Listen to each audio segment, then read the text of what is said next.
Hey everybody, how's it going? So today I want to discuss something that is incredibly important, and I hope that the people on Wall Street Bets are paying very close attention, as well as anybody who knows someone who doesn't understand technology, because this is going to be the deciding factor on whether or not forums like that are able to exist into the future, and whether or not a bunch of people get in trouble who are the people who actually should get in trouble versus the people who should not get in trouble.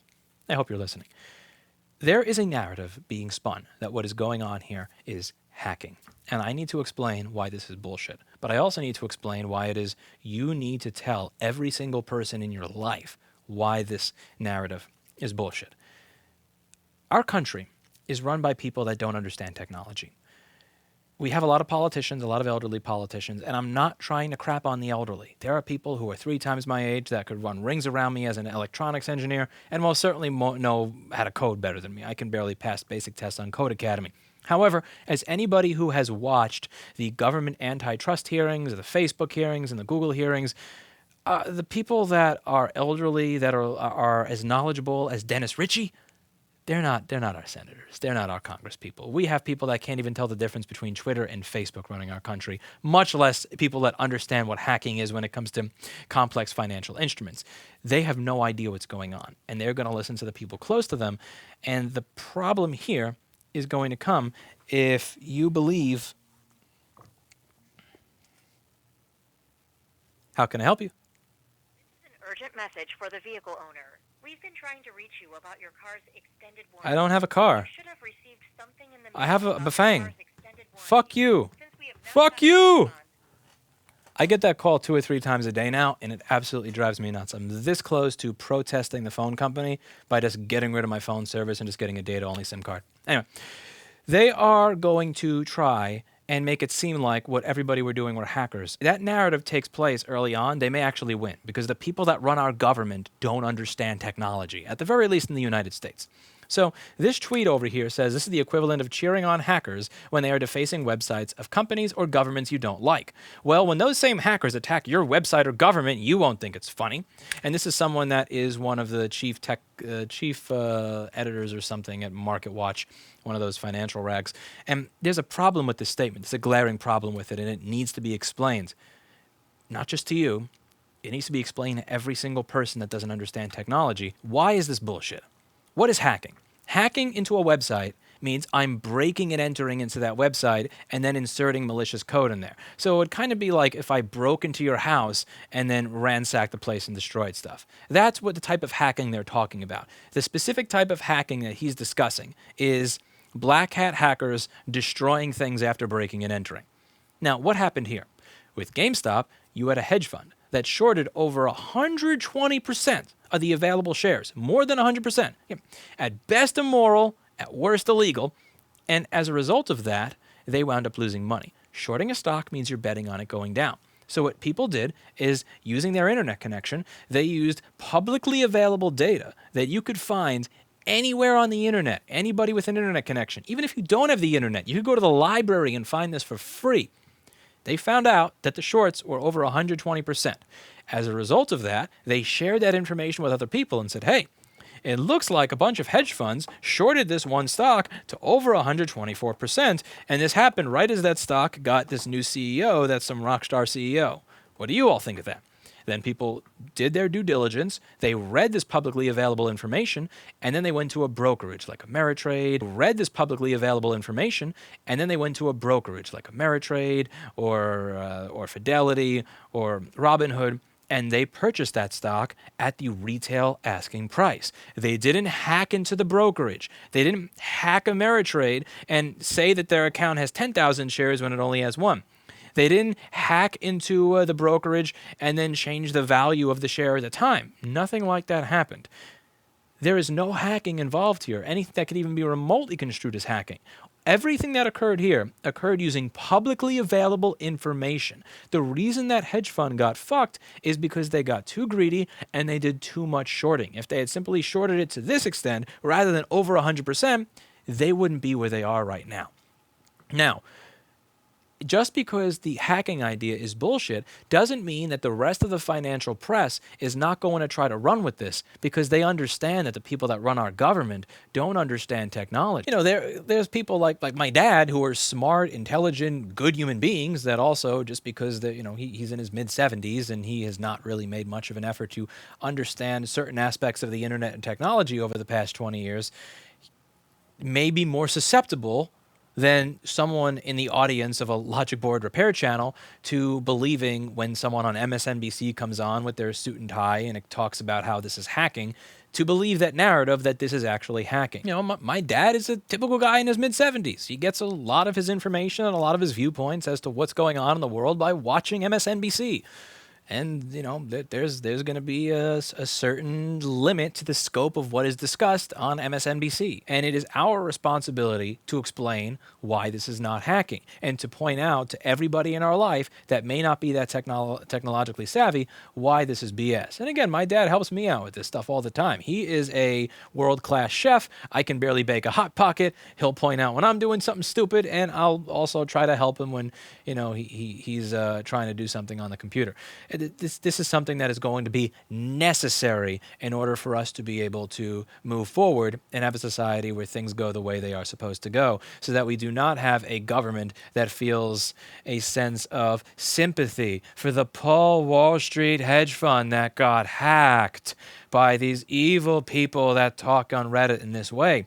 Because that's, you may think this is a waste of your time, but do you really want your future tax dollars going to bail out a hedge fund, going to legislation that limits free speech of people on the internet and forums like this as a result of people who run our government who are not technologically savvy being able to make decisions? Again, our president is 78 years old, and trying to be ageist, again, if I had to take a wild guess on Mr. Joe Biden, something tells me that he is not a Dennis Ritchie. He seems closer to me, like the people this summer that were in those antitrust hearings that didn't even know the difference between Twitter and Facebook.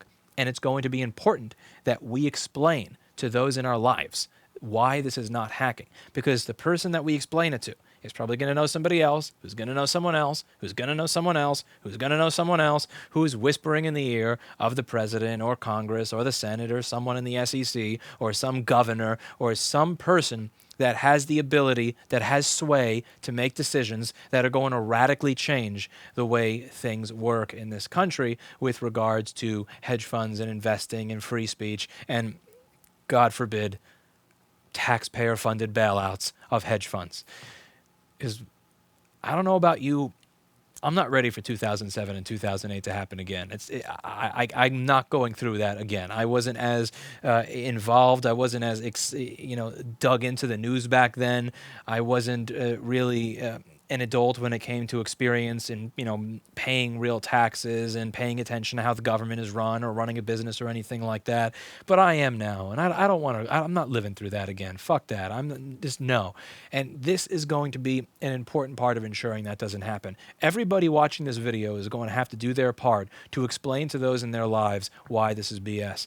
The reason that they're using these terms is because they know that these terms will turn something on in the brains of the computer illiterate people that run the United States. And no, that cannot be allowed to happen. There's another tweet here where he says, I get that people think it's funny when bad things happen to Wall Street types, but this GameStop thing is not a joke. And he says, it's just for lulz. The other side sucks as an excuse.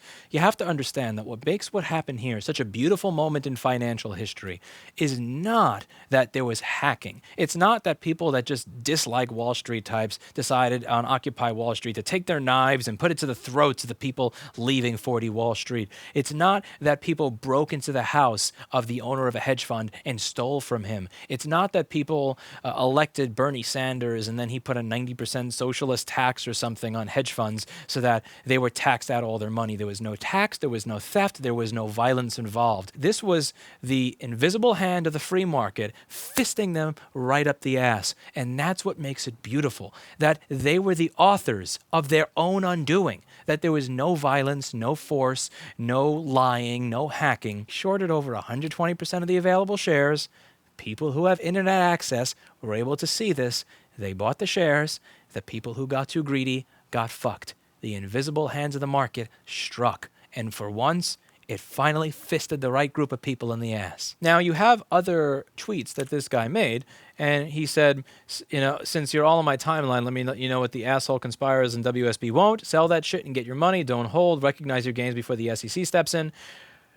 I'm not going to say I disagree with him. Again, at some point, once the short squeeze is fully over, it's going to have to come down. And one of the things that I have learned, it's a very painful lesson for me, don't try to time the market and don't get greedy. Some people will make out like bandits. A lot of other people will not. The rest of it here says, okay, here is GameStop as plain as I can see. A group of investors rallied others to force a short squeeze against a heavily shorted stock and continue to tell them to buy the stock at levels that are unfathomable is illegal, and some people are going to get hurt. Someone posting saying, hey, by the way, I noticed that this is shorted to 124%. At some point, people are going to have to cover. And then other people saying, okay, cool. Wow. Let me look that up. Oh, really? That's true. Okay, I'm going to buy some. I don't see how this is illegal. Giving someone investment advice and saying, as saying with my full name attached to it on my YouTube channel with 1 million subscribers, you should buy whatever stock, then I buy it, and then I sell out of it once all you suckers are done. That is something that you shouldn't be doing. You shouldn't be giving people investment advice and telling them to in that manner. But at the same time, one of the questions I have is, at what point are you not allowed to speak about the trades that you're making? Are you not allowed to go out in public on a forum and say, I bought this, here are the reasons that I bought this, and then have other people say, oh, wow, I bought this, here are the, well, okay, you bought it for that reason? Wow, I guess I want to buy in too. At what point is sharing this type of information actually illegal? At what point are we talking about censorship of these of these types of mediums? And also, how are you going to enforce this going into a future where much of this type of information is not going to be centrally available, where it's not like a Facebook or a Reddit group, but rather, let's say you have encrypted mediums. We're already having that conversation. I did that video that got downvoted to hell because nobody listened to my actual point on why Trump being banned from Twitter would be a good thing, because it would force new platforms to show up that are hardened, that cannot simply be kicked off. Users can't be kicked off willy-nilly. Once those platforms come out and they're encrypted and they're not centralized in their hosting, and people's names are all anonymous, how are you going to keep them from speaking? How is this going to work going into the future? And the part that aggravated me the most is when the guy says, and the response to this tells me why everybody just shut up and let the dot-com bubble happen. Good night. Honestly, that just fuck you for that. Seriously. The dot-com bubble and this are entirely different things. The dot-com bubble did not occur as a result of the government almost doubling the Federal Reserve balance sheet right after forcing a bunch of people to go out of business. So you have a system, you have an economy where a bunch of people were forced. You're not legally allowed to work. You are not allowed to go to work if you're not in the right industry. You got to stay home. Oh yeah, but by the way, here's $1,200. Oh, 8 months later, after paying $1,000 or $2,000 or $3,000 a month rent. Oh, you're suffering? Okay, here's $600. Then a month later, okay, never mind. We'll give you $2,000. Oh, whoops, my bad. I actually meant $1,400. Oh yeah, that $1,400 is not going to come out after the Senate elections one. It's going to come out in March. So you have a lot of people that are absolutely suffering, and the reason that a lot of this is occurring is the combination of a number of factors that didn't exist back then. You have a very K-shaped recovery where people who are not allowed to go to work are in the absolute gutter. Their government is telling them to go fuck themselves in every way, shape, and form. And you have another group of people that, as a result of the Federal Reserve balance sheet almost doubling inside of a year, are just printing money like never before. And then a bunch of people who are on the downside of the curve are like, you know what? Fuck it. I don't have a job anymore. I don't have a business. About to lose my house. I have no belongings. I'm not legally allowed to work. Yeah, I'll throw my last $50 into a meme stock. And a bunch of people did that, and then it went up. Now, am I saying that this is not a bubble? No. I believe this is a bubble. Everybody believes it's a bubble. The banks believe it's a bubble. Many major investors believe it's a bubble, and they're waiting for something that's going to pop that bubble. It is an irrational bubble. But make no mistake, this irrational bubble results from our government helping to bail out the stock market rather than bail out normal people when they needed it. The reason that this bubble is occurring is because of the Federal Reserve balance sheet just doing this and a bunch of money going into the stock market, because the stock market is never allowed to crash. And here's the thing. It's one thing when you see that the stock market is never allowed to crash. It's going to be another when they start saying that hedge funds that shorted a stock over 100% are not allowed to crash. The reason that people are mad at this individual is not because you're calling out a bubble, because there are a lot of people, and I want to make this 100% clear, Jeremy Owens and everybody else. People are not mad at you because you're calling out a bubble.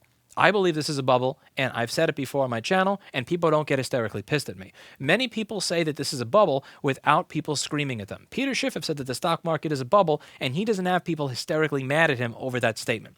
People are not mad because it's a bubble. They're not calling you out because you called it a bubble. And it's not like, well, look at me, I'm as noble as no wonder people were not as noble as me in 2000. No, they're calling you out for this fucking statement right here. This bullshit. This is garbage. It is untrue, and that statement is going to be used as the catalyst to convince the people in our horribly stupid, technologically illiterate government that people using publicly available information to make trades are the bad people, not the billionaires that are shorting stock to over 124% of the open shares. It's not because you're noble. It's not because you're pointing out a bubble. I agree that this is a bubble. Many people watching this video will agree that it's a bubble. The reason they're mad is because you are using this language. This is equivalent to cheering on hackers that are destroying shit. You are priming people in our government to believe that this is hacking when this does not have to do with hacking. And again, I am not going to sit here and say that people who say you need to buy GME right now, I demand that you buy GME at the top. Yeah, that's probably not going to end well. At the same time, calling this hacking, ignoring the primary cause of everything that's occurred here, that's bullshit. That's BS. That's BS. And the people that are doing it know why they're doing it. They're doing it because it is going to activate people that don't understand technology, that in some strange place probably think that the average ordinary investor has no way of figuring out what the short percentage is, to crack down on the wrong people. And I spoke to someone from Yahoo Finance earlier today. I actually have another person that wanted to interview me from another financial institution. This is going to be fun. And they asked about the SEC. And they said, should the SEC crack down on this? And I said, absolutely. And they were very surprised because I seem to them to be very pro Wall Street bets. Absolutely. The SEC should crack down. They should go after the short sellers, the ones that manipulated the market to the point where over 120% of the stocks of the available shares were shorted. That's where the attention needs to go. The attention needs to be put on them, not the people that pointed out that what they were doing was bullshit and was wrong. And I really am curious how this is going to go. So if you're not allowed to discuss trades, again, like at what point are you using false information to tell someone to buy? Because if I say, hey, I bought this not because I believe in the fundamentals of the company, but because someone else was stupid enough to short it to this extent, which means they're going to have to buy in, is that telling someone else that they should buy? Because that's what a lot of what I see going on and happening on this one forum. There are people simply sharing the reasons that they decided to purchase a stock, sans a lot of the back and forth banter, calling each other retards and gay bears. Anyway, you let me know what you think in the comments down below. But me personally, I think it is our responsibility to ensure that those in our life that are not technically savvy understand what's going on before the financial press is able to sink their claws into them. Because if the financial press sinks their claws into the individuals who are vulnerable to believing this narrative because they don't understand technology, then you're going to see everything start to go downhill. You're going to start to see hedge funds that made risky investments get bailed out with your money. You're going to see a loss in freedom of speech across the internet. You're going to see all sorts of BS regulation that helps them, not us. And you saw it today. You saw that the market was frozen when people were trying to purchase and sell shares of these stocks. If normal people are losing money, if normal people are going bankrupt, if normal people are at their absolute wit's end, nobody cares. Hedge funds about to get a margin call, turn off the markets. People are pissed. People are pissed. And as I said in my video last year before the PPP stuff happened, and as people are they're not living through another 2007 and 2008. They're just not. I've heard a lot of our politicians talk about unity over the past several weeks from both sides of the aisle. There is a lot of division in this country right now, whether you're talking about Back the Blue supporters or Black Lives Matter protests, whether you're talking about people who think Trump should be in prison or people who think that the election was stolen, whether you're talking about people who think there should be some sort of new terrorism bill released because of the pathetic attempted insurrection that occurred on the 6th, or whether you think that it's hypocritical to criticize that while not criticizing the fact that stores were burning down 7 months ago. There is a lot of division in the country at this point in time. And here's the thing, regardless of what political party, sexual orientation, gender identity you are, religion, color, creed, any of that stuff, this is a moment where we can all come together from all these different groups and put aside our differences and laugh at the fact that a multi-billion-dollar hedge fund got caught with their pants down by kids on Reddit and are now trying to pretend that they're the victim. This is the type of moment that should be able to unite America. I am proud to be an American today. That's it for today, and as always, I hope you learned something. Make sure that the technologically illiterate people in your life know that this was not hacking. I'll see you in the next video.